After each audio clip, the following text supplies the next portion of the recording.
Vamos dar início então ao nosso encontro de estudos para o Livro dos Espíritos dessa noite. Hoje é dia 13 de julho de 2022, uma quarta-feira, são 19 horas e 31 minutos aqui na cidade de Jaú. Estamos transmitindo esse encontro de estudos em nome da Associação Jauense de Estudos Espíritas, aqui em Jaú, São Paulo, Brasil. Estamos estudando o referido livro, o livro 2, no seu capítulo, livro 2º, capítulo Mundo Espírita ou dos Espíritos, no seu capítulo 1. Livro 2º, capítulo 1. O item é o número 4. Quarto item, perispírito. Todo mundo lá? Perispírito, ok. Muito bem. Este item vai tratar de uma coisa bastante interessante e bastante esclarecedora. A questão é de número 93. A pergunta de Kardec aos espíritos superiores é a seguinte: o espírito propriamente dito vive a descoberto, ou como pretendem alguns, envolvidos por alguma substância? Resposta: o espírito é envolvido por uma substância que é vaporosa para ti, mas ainda bastante grosseira para nós. Suficientemente vaporosa, entretanto, para que ele possa elevar-se na atmosfera e transportar-se para onde quiser. Esta resposta dos espíritos dá vários esclarecimentos a respeito do perispírito. O perispírito é uma substância, portanto é matéria. Não é espírito, é matéria. Ela é vaporosa, ela é sutil.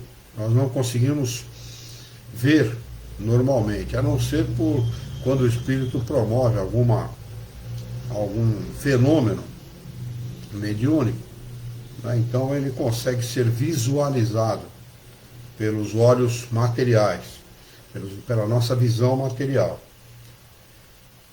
Ele diz, mas ainda bastante grosseira para nós, é grosseiro para os espíritos, uma coisa, para nós é sutil, para os encarnados, né? Para os espíritos imperfeitos que habitam o nosso mundo, é sutil, é vaporosa, mas para eles é grosseira. E ele diz aqui uma coisa interessante, que para ficar bem claro, porque aqui as pessoas gostam de fazer diferença entre os espíritos, e espírito não tem diferença. O que diferencia os espíritos é o acúmulo de conhecimento que ele tem. Ele diz aqui, entretanto, é suficientemente vaporosa, entretanto, para que ele possa elevar-se na atmosfera e transportar-se para onde quiser. Então, os espíritos que habitam o nosso mundo, um mundo de expiação e provas, também podem fazer tem esta capacidade, né, de elevar-se na atmosfera e transportar-se para onde quiser, desde que ele esteja ou dormindo pelo sono do corpo físico, ou sem corpo físico, em estado de erraticidade, ele pode fazer isso tranquilamente, a não ser que ele esteja muito ligado às coisas materiais. Todos os sentimentos que ligam o homem às coisas materiais o prendem à gleba terrestre, o prendem ao resto do chão, vamos dizer assim. Ele fica preso ao nosso mundo.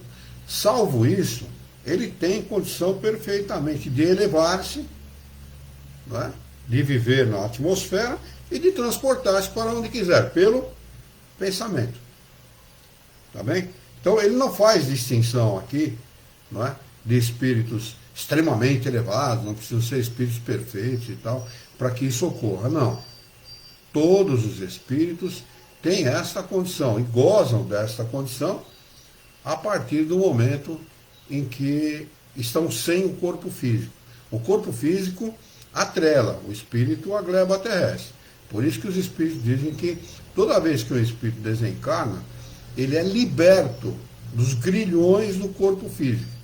Ou seja, grilhão é aquela bola, né, que se coloca nas penitenciárias, se colocava antigamente nas penitenciárias, nos apenados. Isso é um grilhão, né? Alguma coisa que prende, né? Que faz com que a mobilidade do nosso corpo seja restringida ao máximo. E é assim que eles se referem ao corpo físico em relação ao espírito. É um grilhão, é uma coisa que prende, que limita o espírito quando ele está encarnado em seu corpo físico, né? Por isso que ele diz, nós devemos nos alegrar toda vez que alguém desencarnar, porque é um espírito que foi liberto da prisão do corpo físico, dos grilhões do corpo físico. Eles chegam até a dizer que nós muitas vezes somos egoístas em desejar que alguém que já cumpriu a sua pena, né? Eu estou falando com as minhas palavras, né? Permaneça no corpo físico. Já cumpriu a pena, já aquela fase, naquele momento, naquela encarnação, já foi vencida. Então o espírito ganhou o direito de estar em estado de erraticidade, livre, sem corpo físico. Kardec acrescenta uma explicação que é a seguinte: como a semente de um fruto é envolvido pelo perisperma, o espírito propriamente dito é revestido de um envoltório que, por comparação, pode se chamar perispírito. Kardec deu esse nome para didaticamente tentar mostrar aos homens o que é o perispírito, né? Na realidade, o perispírito não envolve o espírito, né? O espírito não está envolvido por nada. Ele é uma matéria que ele se utiliza para entrar em contato com o corpo, né? Tanto que eles ensinam lá no livro A Gênese que a encarnação ela se dá molécula a molécula, tá? O perispírito se ligando ao corpo físico, molécula a molécula. Tem negócio de chakra, essas coisas, isso é tudo história dos hindus, né? Daquelas pessoas que têm aquela religião. Nós não temos centros de força, coisa nenhuma, né? A sensibilidade humana está nos lugares que ele utiliza com mais frequência. E como nós utilizamos muito o pensamento e a inteligência, né? O nosso, assim, lugar em que mais se destaca, em que mais se utiliza o fluido vital é o nosso centro de inteligência, a massa encefálica que nós usamos para manifestar a nossa inteligência, não é? Então, o perispírito, o espírito não está dentro do perispírito, como muitas pessoas sugerem ao estudar a doutrina espírita e ao escrever livros tentando explicar o que é o perispírito. O espírito não está dentro do perispírito. Aliás, ele não está ligado a matéria nenhuma. Ele é ligado, aliás, submetido, seria a palavra mais correta, a matéria nenhuma. Ele se liga ao perispírito com um propósito, para manifestar-se no corpo físico e para utilizar o seu perispírito para agir sobre a matéria. Mas fora disso, ele não tem ligação nenhuma com a matéria, ele não está sujeito à matéria. Só está sujeito à matéria quando está encarnado. Não tem como, ele está realmente submetido ao corpo físico. Mas fora disso não, tá certo? Pela explicação que Kardec dá a impressão de que o espírito está dentro do perispírito, como algumas pessoas sugerem que o espírito está dentro do corpo. Não está.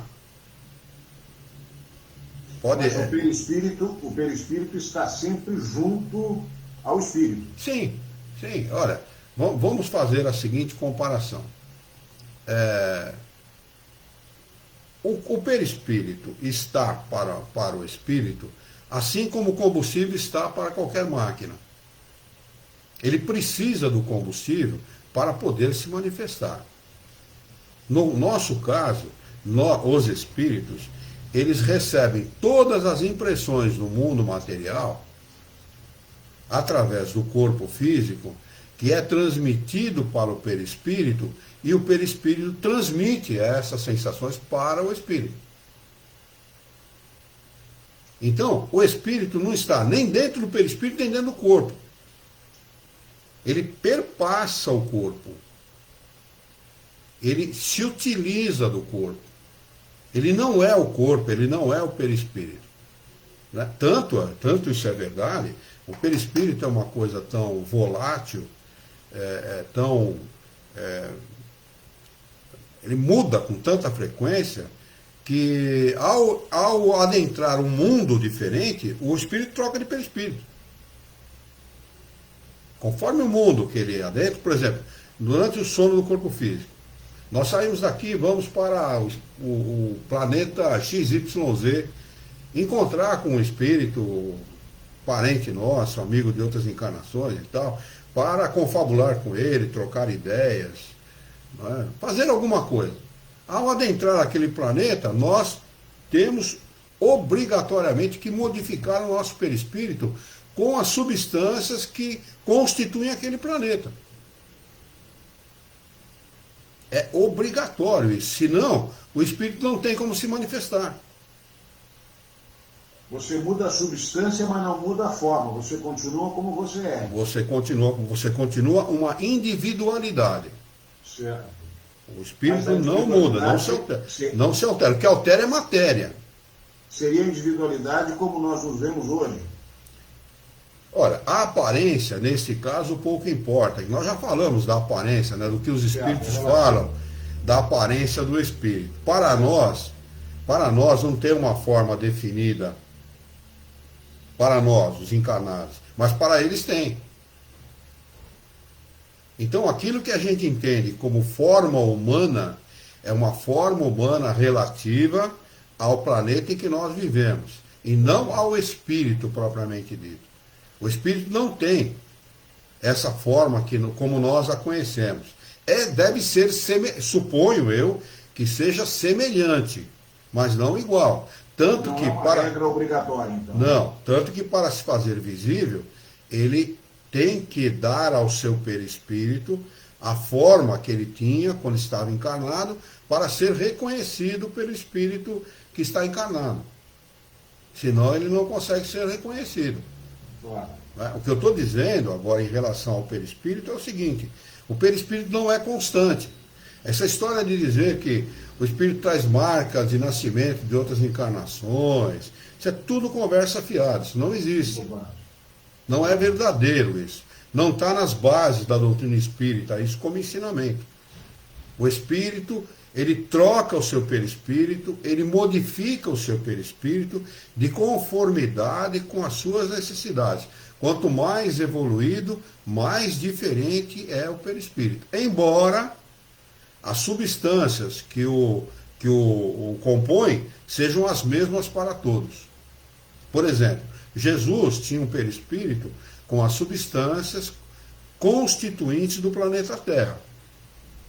As mesmas substâncias. No entretanto, o seu perispírito era muito mais sutil, muito mais perfeito, vamos dizer assim, do que o nosso.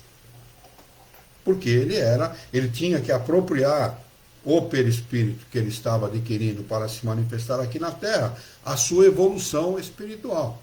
Como era um espírito puro, o seu perispírito tinha obrigatoriamente que ser um perispírito diferente do nosso, no sentido de sutileza. Era muito mais sutil do que o nosso. Agora é um aspecto curioso essa mudança do perispírito, né? Quando o espírito resolve mudar o seu perispírito, se apresentar de uma forma diferente, eu sei que é uma resposta difícil da gente ter, mas é curioso isso, né, Luiz? Por que será que existe essa mudança, né? É uma pergunta que eu faço. Por que será Porque que o espírito muda, né? ele não é aquilo que ele está mostrando ser. Pois é, interessante é isso, né? Por que será que ele muitas vezes se modifica, né? Porque a aparência dele, a verdadeira aparência humana, aquela que nos iguala em aparência a Deus, não é essa que nós conhecemos no corpo físico. Nós temos uma aparência humana.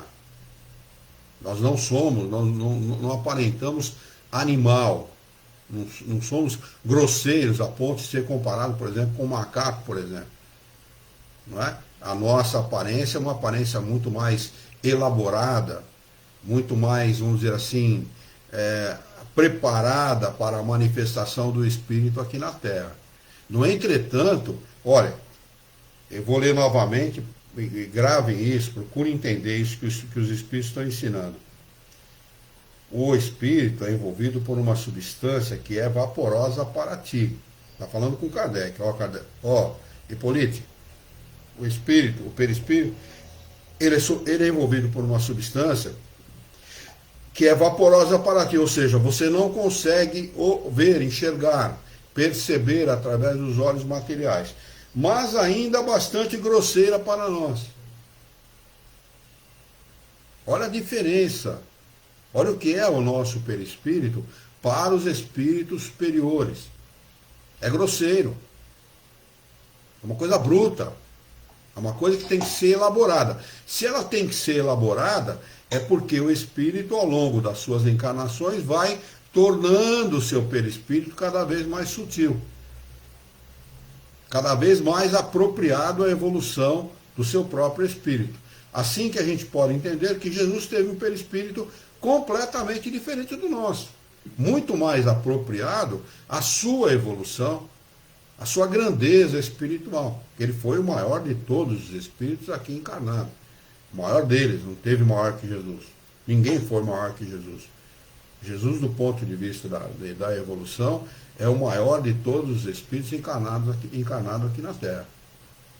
Um espírito puro, um espírito sem mácula, que dedicou 30 e poucos anos da sua vida, conforme conta a história, talvez um pouco mais, talvez um pouco menos, a gente não sabe da realidade, a trazer para o homem uma mensagem divina. Ele foi um mensageiro de Deus, porque a mensagem que ele trouxe, os esclarecimentos que ele trouxe, eram completamente diferentes daquele que Moisés dava ao seu povo. Moisés foi, como a gente sempre fala, já falamos algumas vezes, Moisés foi um legislador. Alguns espíritos se referem a Moisés como o grande legislador hebreu. Não é? De revelação, Moisés trouxe os 10 mandamentos. Aquilo foi revelação divina. Todo o resto são leis civis que Moisés criou para dar um pouco de disciplina e ordem ao seu povo, que era um povo semi-selvagem. Não é? Agora, Jesus não. Jesus, tudo que ele trouxe, tudo que ele falou, eram revelações mesmo. No entretanto, ele não pôde, como ele mesmo falou, manifestar esses esclarecimentos da maneira que ele gostaria. E prometeu o Espírito de verdade para o futuro. O Espírito de verdade traria esses esclarecimentos na íntegra e muito mais ampliados do ponto de vista das suas explicações. É isso que o Espiritismo faz, nada mais. O Espiritismo nada mais é do que as revelações do próprio Jesus de Nazaré, né, explicadas e ampliadas nas suas explicações. Porque ele não tinha condição naquele momento, ou as pessoas não tinham inteligência para entender determinadas coisas. Como é que ele explicar, por exemplo, o perispírito para as pessoas daquela época? Hoje nós temos um pouco mais, a inteligência está 2000 anos depois, a inteligência está um pouco mais avançada, né? A tecnologia, a ciência aplicada está um pouco mais avançada, e nós temos termos de comparação para tentar entender aquilo que os espíritos superiores estão explicando. Não é? Aí está contido a explicação do perispírito. Pergunta de número 94. De onde tira o espírito o seu envoltório semimaterial? A Lu está fazendo uma pergunta aqui. Quando um médium tem vidência, ele enxerga o perispírito? Exatamente, Lu. Exatamente. O médium, ele não enxerga o espírito, né? O médium às vezes se refere, eu vi um espírito e tal. Na realidade, o que ele deveria referir-se da seguinte forma: eu vi um desencarnado. Porque o que ele vê é o perispírito. Quando o espírito resolve mostrar-se.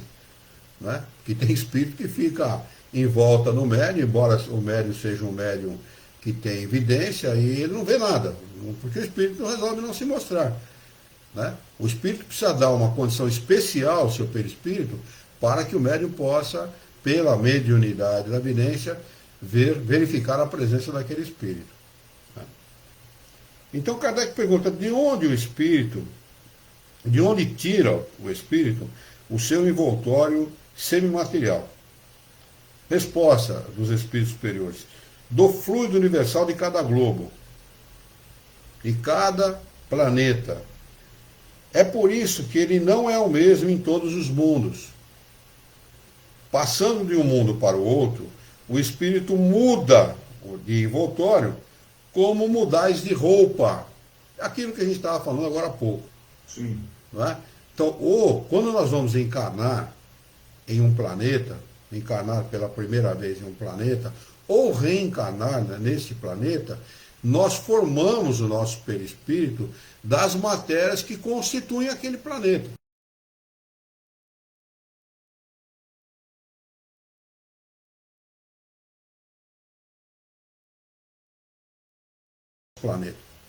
Se vai reencarnar num outro planeta qualquer, vai compor o seu perispírito com as matérias constituintes daquele planeta. Por isso que ele está dizendo aqui, opa, parece que a nossa conexão teve um problema. Temporário, mas teve. Bem, já deve ter retornado. Por isso que ele diz aqui que o espírito muda de perispírito como a gente muda de roupa. Então o perispírito nunca é constante. Aliás, nada que é matéria é constante para o espírito. Uma única coisa é constante, é o espírito. Ele é uma individualidade constante, perene, ao longo de toda a sua imortalidade. Não vai mudar, não vai modificar nunca a natureza do espírito. Mas o que é matéria modifica sempre de conformidade com as necessidades do espírito. Muda de planeta, muda de perispírito. E uma explicação também interessante para isso, né, em relação ao nosso planeta aqui, é justamente a nossa veste ser sempre renovada a cada reencarnação. Né? Sim, você está falando da veste material? Exatamente, né? É aquilo que você sempre fala, né? Hoje você está como Luiz, eu estou como Alexandre, a Lu está como Lu, mas não somos. Não. Estaremos como fulano, beltrano e ciclano numa próxima encarnação. Exatamente. E o nosso corpo físico, ele é tão deteriorável, vamos dizer assim, que a cada 10 anos todas as células do corpo já se renovaram. A cada 10 anos todas as células já não são mais as mesmas células do corpo de 10 anos atrás. Todas elas já se renovaram. Olha como o nosso corpo se deteriora com uma facilidade muito grande. Aí de nós se não houver essa renovação. Né? Mas vamos lá. Questão de número 94A. Dessa maneira, quando os espíritos de mundos superiores vêm até nós, tomam um perispírito mais grosseiro? Resposta. É necessário que eles se revistam da nossa matéria, como já dissemos, mas não necessariamente mais grosseiro, ou tão grosseiro como nós. Eles vão pegar dos elementos constitutivos daquele planeta os elementos mais sutis e vão compor o seu perispírito da melhor maneira possível. Né? Diferentemente de nós, que pegamos o que está sobrando e vamos encarnar e vamos encarar. Né? 95. O envoltório semimaterial do espírito tem formas determinadas e pode ser perceptível? Resposta, sim. Uma forma ao arbítrio do espírito. Olha a resposta dos espíritos. Percebam, o espírito dá uma forma conforme ele determina ao seu corpo perispiritual. Vou ler de novo a pergunta. O envoltório semimaterial do espírito tem formas determinadas e pode ser perceptível? Resposta, sim, uma forma ao arbítrio do espírito. Ele vai determinar qual vai ser a forma do seu perispírito. Pode ser inclusive a forma de um animal. Ele pode se manifestar para assustar um cavalo, um outro animal, como um animal para o bicho se assustar. O dono do cavalo não vê, mas o cavalo vê.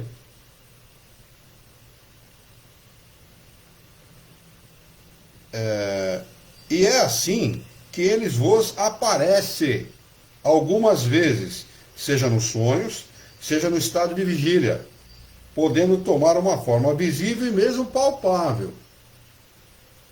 Né? Que aí são os fenômenos e efeitos físicos. Né? Eles transportam coisas, objetos, uma pequena pedra, eles dão a mão para os participantes de uma reunião, formam objetos, como um cone para falar, um desses megafones antigos para falar. Eu vi isso, cheguei a ver, participar de um centro espírita lá em São Paulo, do Padre Isabel, Centro Espírita Padre Isabel, lá na Zona Norte de São Paulo. Quando estava fazendo escola de médios, eles nos levaram lá para presenciar uma manifestação de efeito físico. E tem que ter toda uma preparação, tem que ficar 2, 3 dias sem comer carne, uma série de recomendações que eles fazem lá para poder participar da reunião.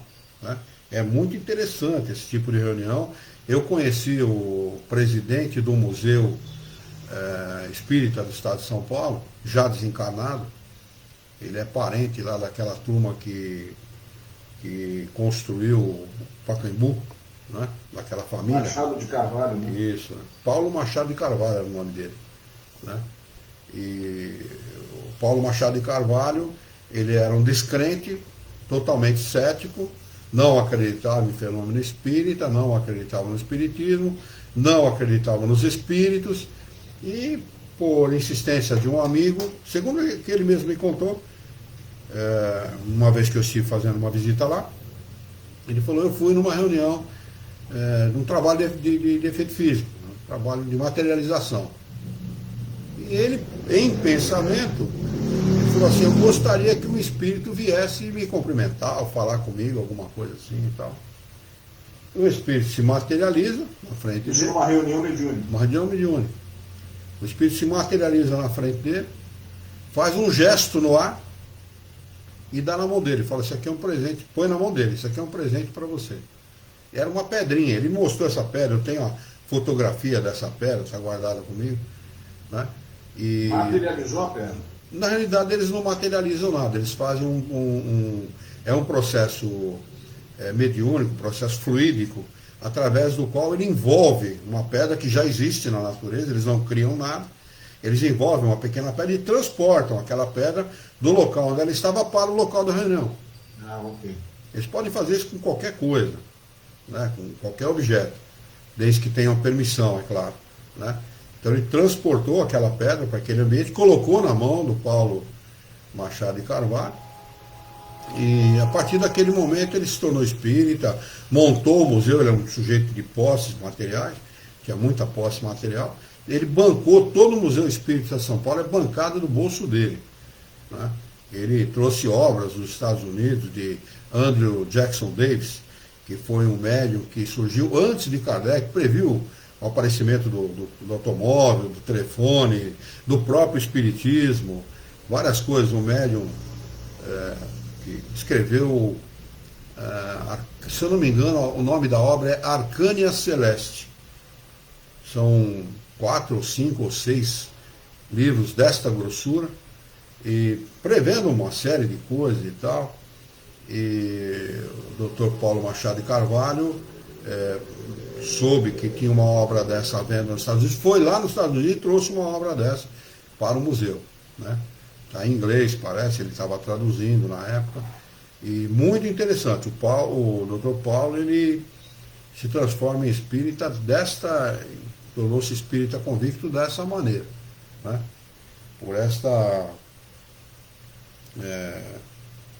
Por um espírito tornar-se visível e palpável, porque num fenômeno de efeito físico você pode tocar o espírito, né? Ele é palpável, como se fosse matéria mesmo. Aliás, é matéria, né? É matéria condensada, né? E é como se fosse um ser humano. Tocou na mão dele, não vai estar gelado, como não é uma assombração, coisa nenhuma. Diz que tem até pulsação, né? Tem. É possível pesar. tem pulsação, é possível medir a pulsação, e etc. Mas tudo é temporário.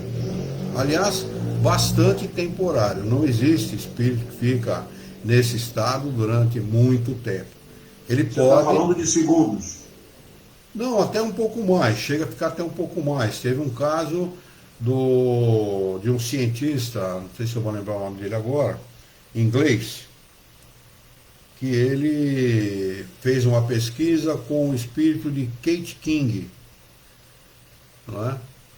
E ele chegava a andar no quarteirão, de braço dado com ela, com esse espírito de Kate King. Ele foi convocado pela Real Academia de Ciência de Londres para desmascarar o espiritismo. Né? Quando ele foi convocado, os pares dele falaram, bom, agora a gente desmascara esse troço aí, né? Porque esse aí é sério, esse realmente é um cara sério, um cara que vai desmascarar mesmo. E ele convoca, né? Esse cientista convoca outros cientistas que também faziam parte da Academia Real de Londres,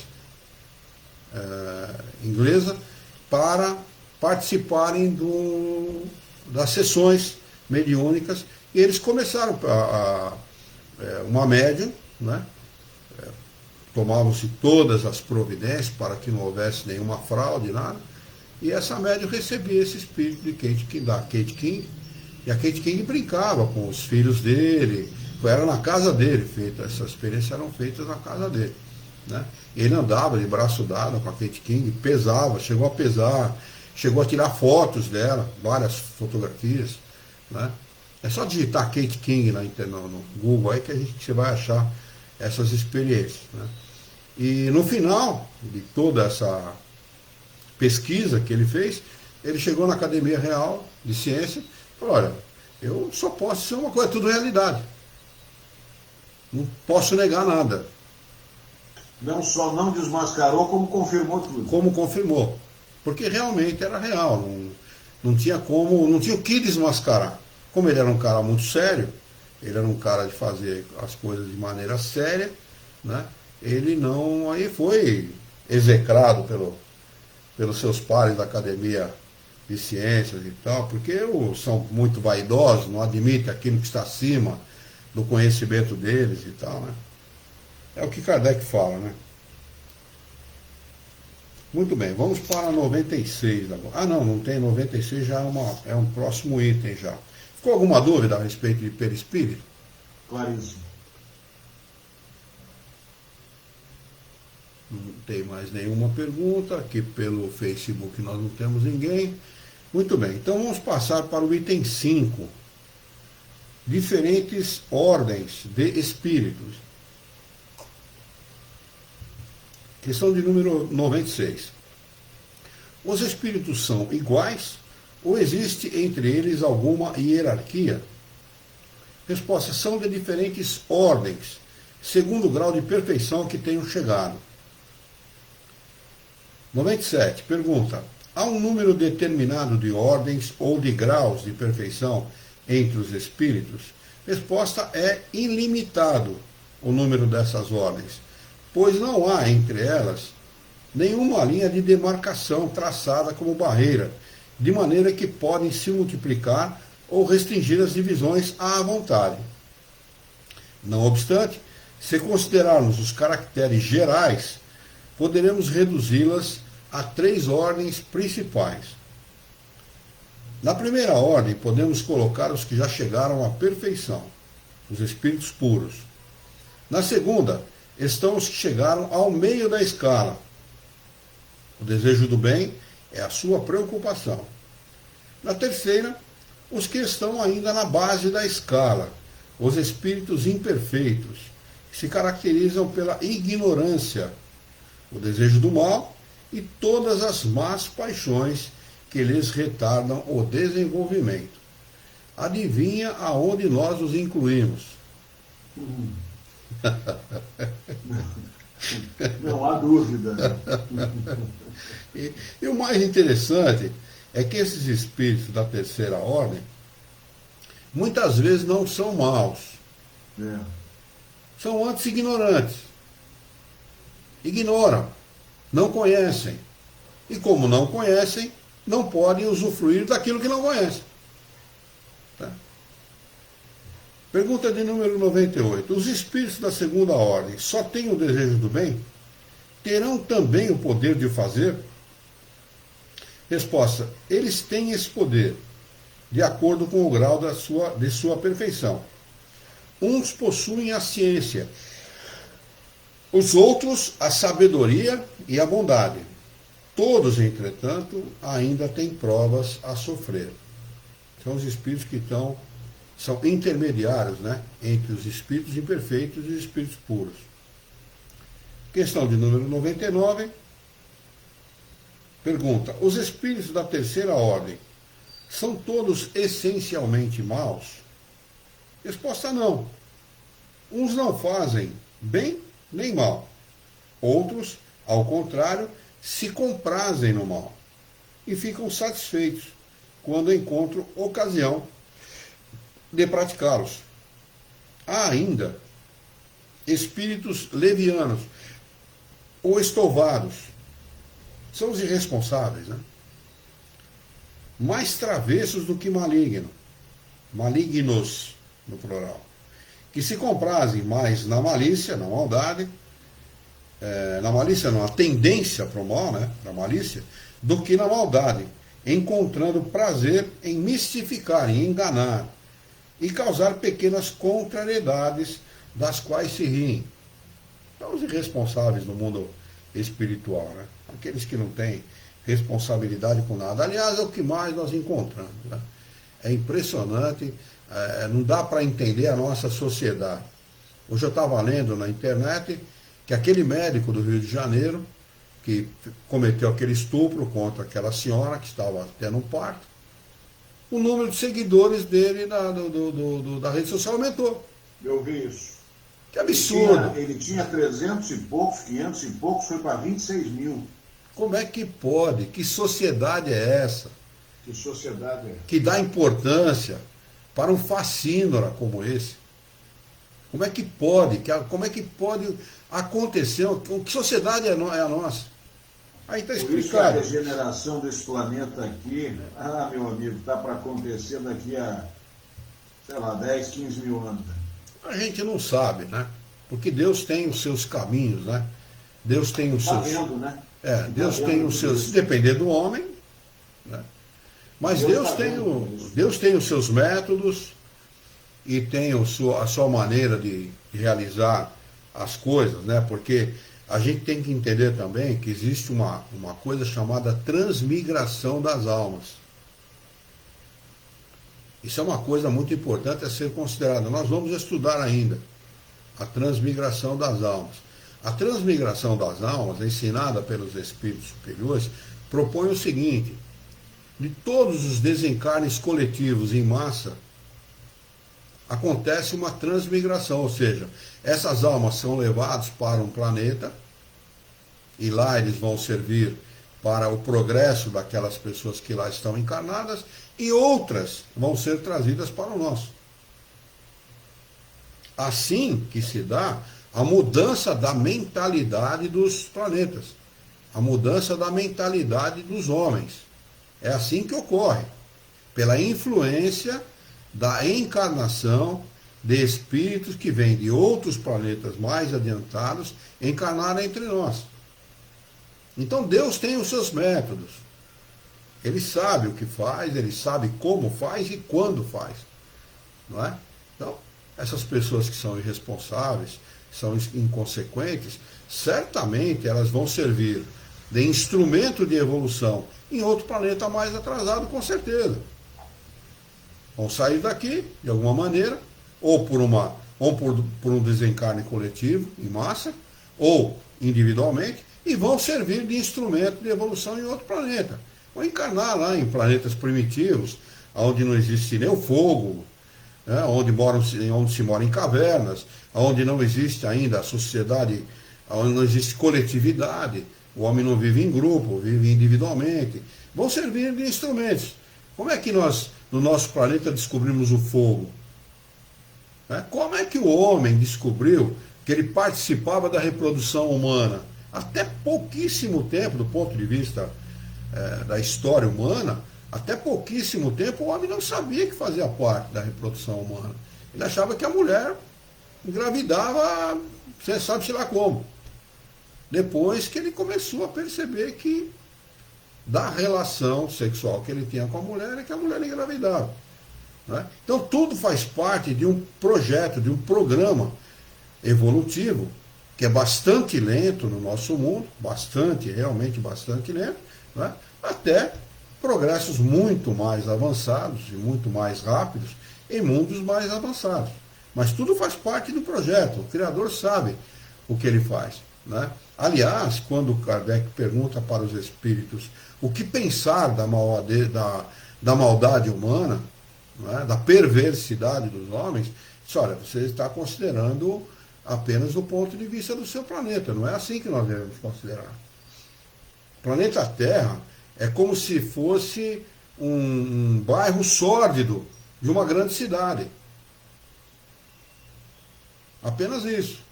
Mas, mesmo assim, há que se considerar que hoje a capacidade do homem em perdoar e entender a maldade humana, em ser melhor do que ele era há centenas de anos atrás, é muito maior do que era antigamente. E você vê, né, Luiz, há 150, 160 anos atrás, quando Kardec recebeu essas informações todas, né, já era difícil. Sim. Já havia uma dificuldade muito grande sobre isso que você está comentando à época. Sim. Passados 160 anos, 150, 160 anos, piorou, né? Me dá a impressão que houve uma piora nesse sentido de... Me parece que não houve evolução, né? A impressão que a gente tem, analisando superficialmente isto, a impressão que a gente tem é essa, mas não é verdadeiro isso. Não? Não é verdadeiro. Por exemplo, as guerras hoje são muito mais humanas do que eram antigamente. Sim. A mulher hoje é muito mais respeitada como individualidade do que era antigamente. A mulher foi votar no início do século XIX. Faz o quê? 100 anos aí que a mulher tem direito ao voto. A criança hoje é muito mais respeitada do que era antigamente. A criança sempre foi usada como escravo sexual. Era vendida em troca de dinheiro, de bem material. Não é? As raças eram sempre muito humilhadas e vilipendiadas por outras raças. Aliás, não houve ninguém na Terra que escravizou mais que o próprio negro. O negro escravizava o seu próprio povo e o branco.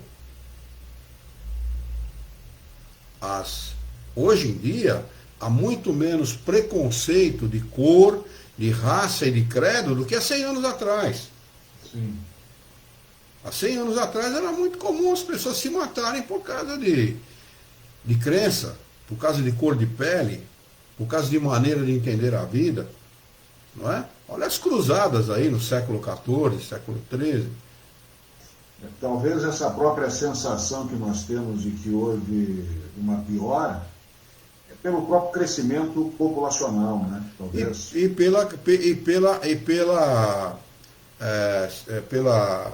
Pelo aprimoramento da sensibilidade humana. Hoje, nós recebemos um número de informação muito grande, cerca de 4 a 5 mil informações por dia, informações novas por dia, né? E nós, além de estarmos muito mais bem informados, a nossa percepção da vida e percepção dos direitos dos outros seres humanos e dos nossos deveres é muito maior.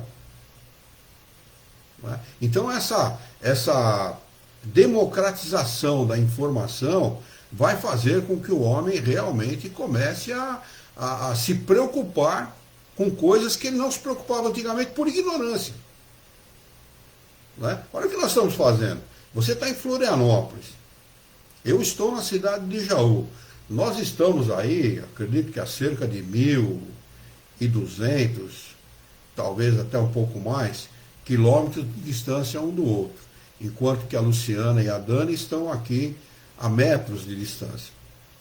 Isso é a capacidade hoje em dia que nós temos, né, de trocar informações, impressões, conhecimento.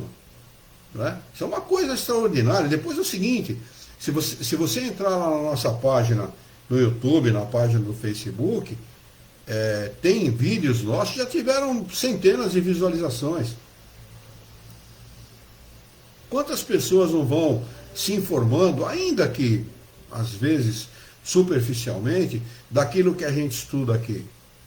Então, as informações vão permeando o conhecimento humano e vão levando as pessoas a um esclarecimento que elas não tinham e talvez fosse inacessível antes.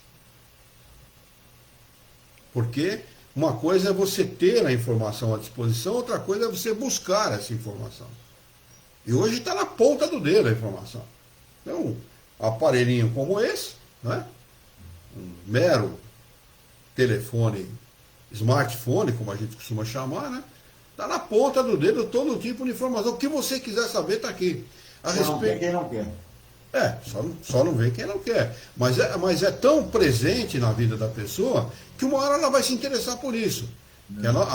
Nós, os seres humanos, a nossa vida é cíclica. Né? Até os 10 anos nós temos um tipo de interesse, aos 20 anos temos outro tipo de interesse, aos 30 outro completamente diferente, aos 40 outro completamente diferente daqueles que tínhamos, assim sucessivamente. Né? O homem vai automaticamente, naturalmente, amadurecendo o seu senso, a sua capacidade de se interessar. Eu estava até comentando com a Yara, acho que foi hoje mesmo. Foi hoje mesmo. Eu sempre execrei o futebol. Porque o futebol, ele condicionava o nosso povo a ponto de tornar o nosso povo cego para aquilo que realmente tem interesse, que são as nossas necessidades políticas, sociais. Né? E o futebol, a cachaça e a novela condicionava as pessoas a tal ponto que as pessoas perdiam o seu interesse por toda e qualquer outra coisa. O famoso pão e circo. Né? Pão e circo. Né? O Romano era um exímio manipulador nesse aspecto. Né? E, no entretanto, por um fenômeno chamado comunicação, né? Capacidade de expandir a informação, o nosso povo brasileiro hoje age, na sua maioria, de forma completamente diferente do que alguns anos atrás. Eu falei para ela, eu tenho 70 anos de idade, eu não imaginava que esse fenômeno fosse ocorrer um dia. Eu sempre execrei o futebol, a novela, a cachaça e tudo mais que o brasileiro tanto gostava por causa disso. Eu não sou político, nunca fui e nunca vou ser político. Eu não sirvo para ser político. Eu sou apolítico. Aliás, na realidade, eu sou contra apartidário. Eu sou político, todo mundo porque a gente faz política o tempo inteiro. Mas eu sou apartidário, eu não gosto de partido político. Né?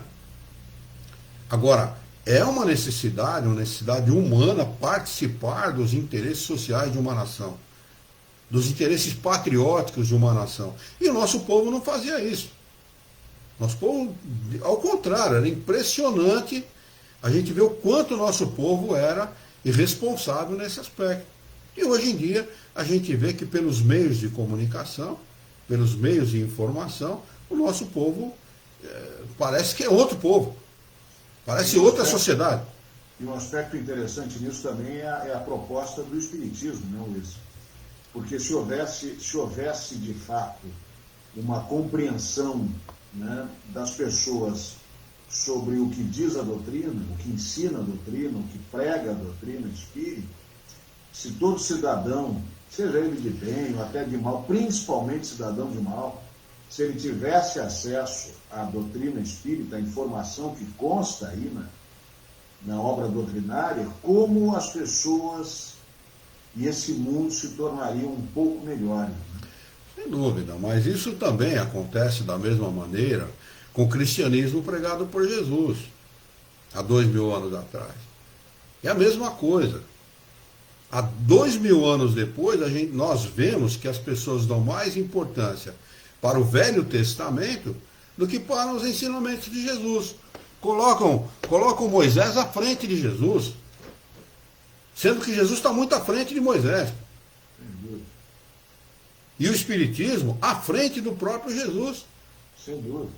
É isso. Não é pretensão nem presunção que eu estou falando. Não, Muito pelo contrário, é um fato. Porque ele é mais esclarecedor do que os ensinamentos de Jesus.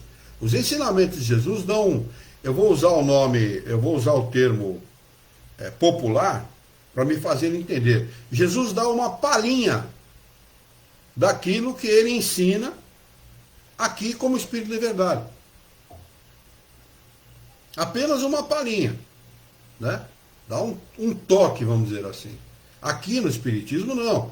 Ele fala de maneira clara, objetiva, sem segundos, sem a possibilidade de entender de duas maneiras. Não é ambíguo a forma de entender a doutrina espírita. Ele é direto e objetivo. Sem interpretação da religião, né? Sem interpretação, né? Então, as pessoas precisam acordar. Mas a gente sabe, Kardec mesmo recebeu essa instrução dos espíritos superiores, que para entender a doutrina espírita é necessário ter uma coisa chamada maturidade do senso moral. Agora, é muito interessante observar o seguinte: eu ia fazer palestra, fiz palestra muitas vezes aqui no Centro de Ressocialização de Jaú, na cadeia de Jaú aqui. E também no Sanatório Teresa Perlatti, que é um sanatório psiquiátrico que nós temos aqui em Jaú, existe até hoje. Uma vez eu estava no sanatório fazendo uma palestra, e ali participava gente com um problema muito grave psicológico, uns com problemas médios e outros com problemas suaves, vamos dizer assim. E eu perguntei, por perguntar, vocês sabem onde está escrita a lei de Deus? Vocês sabem? Falei, apontei para eles. Um lá no meio levantou, falou assim, na consciência. Num sanatório psiquiátrico. Então, estas verdades ensinadas pela doutrina espírita, como a imortalidade da alma, a sobrevivência da alma, a reencarnação, lei de causa e consequência, e todas as leis naturais estão dentro de nós.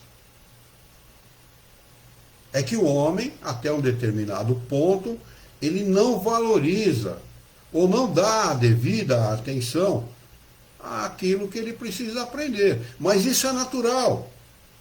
Se nós levarmos em conta aquilo que ensinam os espíritos a respeito do tempo aqui no nosso mundo, de qual é a relatividade ou a relativização do tempo em relação aos espíritos, nós vemos que a vida aqui na Terra é quase nada. Eles dizem assim, 100 anos do vosso tempo é menos que um relâmpago na eternidade. Então o que é uma encarnação? E como você sempre fala, você sempre destaca a questão da zona de conforto, né? Ou seja, as pessoas acabam ficando na zona de conforto e aí não saem. Sim. Porque está tudo certo, está tudo bem, está tudo tranquilo, bem. Não há porque melhorar. O ledo engano, né? Exatamente. O caipira, ele fala uma coisa muito importante, que eu acho importante, no linguajar popular, para as pessoas poderem entender. Enquanto a água não bate na bunda, o caboclo não sai nadando. Essa é a verdade, essa é a realidade. Só para ser bem entendido. Então, enquanto a necessidade não atinge a pessoa de maneira objetiva, ela não vai procurar as soluções para o seu problema. Por mais doloridas que sejam as formas de manifestação da necessidade. Exatamente. Não é? Vamos ver se a gente consegue... Nós já estávamos no início aqui da escala espírita, né? Encerramos a pergunta 99. Isso. Na verdade, acho que você não concluiu 99. Não concluí? Vamos lá, então. Acho que não. A resposta, acho que não. Tá, vamos lá. Então a resposta é não. Uns não fazem bem nem mal. Outros, ao contrário, se comprazem no mal e ficam satisfeitos quando encontram ocasião de praticá-los.